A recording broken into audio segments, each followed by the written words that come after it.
It's your birthday. Happy birthday. Si le dimanche 16 juin cette année est jour de la fête des pères, c'est également l'anniversaire de Pim. Anniversaire Pipim, joyeux anniversaire. 45 ans, il fait pas, hein. 31 déjà. Je sais quand l'anniversaire en juin, j'étais souvent en course. Donc j'ai déjà fait de courses à mon anniversaire. Quand même j'ai déjà gagné une fois, donc ça fait du bien. Et, ouais. Et donc là, le cadeau idéal pour aujourd'hui? Ouais, un petit prix dans la course, hein, donc on va essayer d'être en échappée et peut-être, ouais, on va. Et oui, car aujourd'hui, les choses sérieuses commencent. Après un contre-la-montre hier, les Bleus et Blancs rentrent dans le vif du sujet avec la première étape de montagne de ce Tour de Suisse.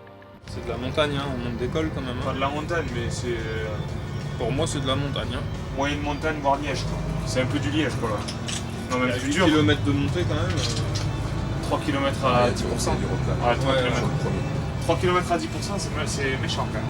Il y a moyen qu'il y ait des tendances qui se dégagent en vue du général et voir les favoris déjà à l'avant dans un petit groupe dans le final. Donc c'est pas de la haute montagne, mais il y aura déjà des écarts pour moi ce soir vu la difficulté. Ouais. Au briefing, la priorité de la semaine, c'est une victoire d'étape. Et pourquoi pas aujourd'hui, grâce à une échappée. On pense avec Thibaut à vous deux, Fabien et Paul, pour essayer de prendre l'échappée aujourd'hui. Parce que si vous faites, allez, on va mettre le dernier tour de côté avec les 2 dernières ascensions si vraiment ça bouge, mais imaginons les 4 premières ascensions si vous êtes le plus costaud de l'échappée, vous pouvez mathématiquement avoir le maillot des grimpeurs jusqu'à la 7e étape. On n'est pas là pour les classements annexes. Je répète bien qu'on est là pour gagner une étape avant tout, mais c'est pas une grosse cartouche de mise. Demain il n'y aura pas, vu la configuration, ça risque d'arriver au sprint. Donc faut pas trop laisser ces occasions de faire la course en tête.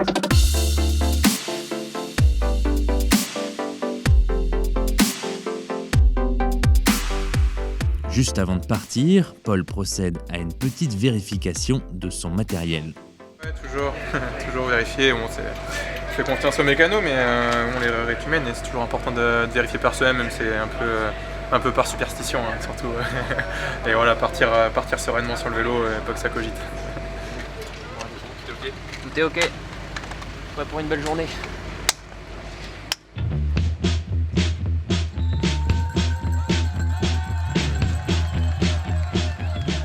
Ils sont 4 à s'extraire du peloton dans les premiers kilomètres de course, dont Fabien Grelier. Mais seul Claudio Imhoff parvient à maintenir l'écart pour finalement se faire rattraper à 37 km de l'arrivée. Puis c'est Luis Léon Sanchez qui s'échappe et s'impose seul en tête. Lilian Kelmejan réalise une 11e place, de quoi se rassurer. Et l'idée c'était après une longue période sans World Tour, une longue période un peu d'entraînement, c'était de se jauger. Voilà, j'ai vu que dans les bosses quand même j'étais un peu juste. Mais l'idée voilà, c'était sur un sprint comme ça d'aller chercher un accessite, c'est ce que j'ai fait. Après, il faut avoir le couteau entre les dents parce que c'est vrai que c'est dur de se faire respecter quand on est une équipe Pro Conti. C'est la première étape du Tour de Suisse et c'est du très haut niveau. C'est pas dit qu'on fasse de gros résultats, mais en tout cas, de suite ça met dans une bonne spirale et ça c'est très important pour le groupe.